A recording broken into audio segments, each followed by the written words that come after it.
রাত পোহালে দীঘার জগন্নাথ মন্দিরে যজ্ঞ শুরু হবে আর অক্ষয় তৃতীয়ার দিন মন্দিরের প্রাণ প্রতিষ্ঠা। এই মন্দিরের যজ্ঞ এবং প্রাণ প্রতিষ্ঠার পূজায় যা জিনিসপত্র, হোমযজ্ঞে যা লাগে, জগন্নাথ বলরাম সুভদ্রা কি ভোগ হবে তার দায়িত্বভার পড়ল রামনগর ১ নম্বর ব্লক পঞ্চায়েত সমিতির উপরে। দায়িত্বভার গ্রহণ করতে হলো সমষ্টি উন্নয়ন আধিকারিক পূজা দেবনাথ এবং নিতাই চরণ স্যার।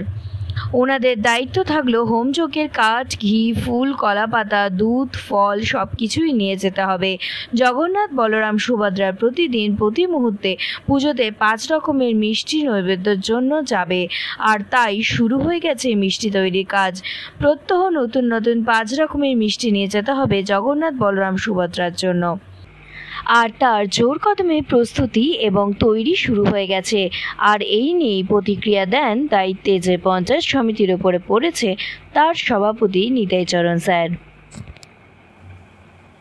তৈরি করা মানে এখন পুজো অর্চনার জন্য আমরা মিষ্টি থেকে ফল থেকে যাবতীয় পুজো উপকরণ যেগুলো লাগে আমাদের ব্লক থেকে আমরা সরবরাহ করছি। দুধ থেকে ঘি থেকে সর্বত্র আমরা কিন্তু আমাদের ডিএম সাহেব দায়িত্ব দিয়েছেন, সেই দায়িত্বটা আমরা অক্ষরে অক্ষরে পালন করার চেষ্টা করছি।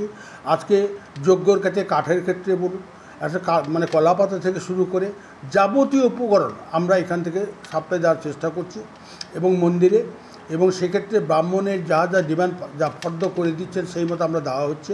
আমাদের বিডিও সাহেব কেন, ব্লক প্রশাসন কেন, সবাই এক বাক্যে মানে ঐক্যভাবে সবাই মিলেমিশে এই কাজটা করছে, যাতে আমাদের কোনো এই জগন্নাথ ধামের উদ্বোধনের ক্ষেত্রে কোনো রকম ত্রুটি না থাকে। তার জন্য আমরা কিন্তু প্রতিনিয়ত সজ্জমে আমরা দেখছি এবং দেখভাল করার চেষ্টা করছি, যাতে ঠাকুরের আশীর্বাদে আমরা সুষ্ঠুভাবে আমাদের যে আশা আকাঙ্ক্ষা রয়েছে বাংলা জাতির, যাতে সমস্ত জাতির যাতে আজকে সুদৃঢ় হয় এবং আমাদের মধ্যে ভারতবর্ষ একটা এমন একটা দেশ যে দেশের সর্বধর্মের মানুষকে আমরা বসবাস করি, তেমনি মন্দির, মসজিদ, গির্জা সমস্ত নিয়ে আমরা থাকি। তাই আজকে জগন্নাথ ধাম এখানে উদ্বোধন হয়েছে, সেই সঙ্গে উড়িষ্যার লোকেরা বলছে যে আমরাও দেখতে চাই, আমরা দেখতে যাব। মানে বহু মানুষ সেখানে আশা আকাঙ্ক্ষা রয়েছেন, তারা প্রতিনিয়ত আসার চেষ্টা করছেন। তাই আমাদের এই জগন্নাথ ধাম কিন্তু একটা ঐতিহাসিক ব্যাপার, ইতিহাসের খাতায় লিপিবদ্ধ থাকবে।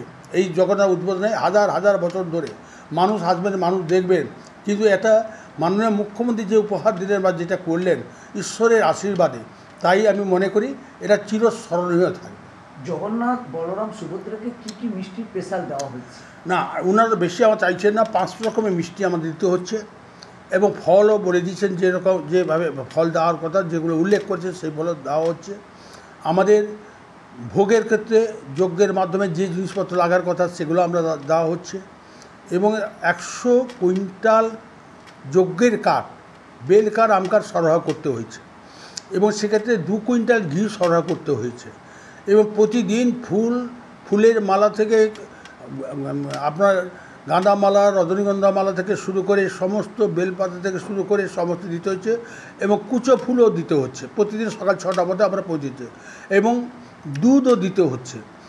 আতপ চাল থেকে যা কিছু লাগছে সবই এখান থেকে দেওয়ার ব্যবস্থা করা হচ্ছে। মানে আজকে জেলা শাসক আমাদের সম্মানীয় পূর্ণেন্দু মাঝি মহোদয় কিন্তু বিচক্ষণতার সঙ্গে তিনি যেভাবে কঠোর পরিশ্রম করেছেন আজকে 1 বছর ধরে যে চালাচ্ছেন, সত্যি আমরা উৎসাহিত বা উদ্দীপনা ওনার কাছ থেকে আমরা পেয়েছি যে একজন জেলা শাসক হয়ে দিন রাত করে দিয়েছেন এই জগন্নাথ মন্দির উদ্বোধনের ক্ষেত্রে। তাকেও আমি কৃতজ্ঞতা ধন্যবাদ এই কারণে জানাবো, যেভাবে তিনি উদ্যোগ গ্রহণ করেছেন এটা স্মরণীয় থাকবে। এবং তাই আমাদের এই জগন্নাথ ধাম উদ্বোধনের ক্ষেত্রে এবং প্রতিষ্ঠিত হওয়ার ক্ষেত্রে আমাদের যে আশা আকাঙ্ক্ষা ছিল সেটা আমাদের স্বপ্ন পূরণ হয়েছে।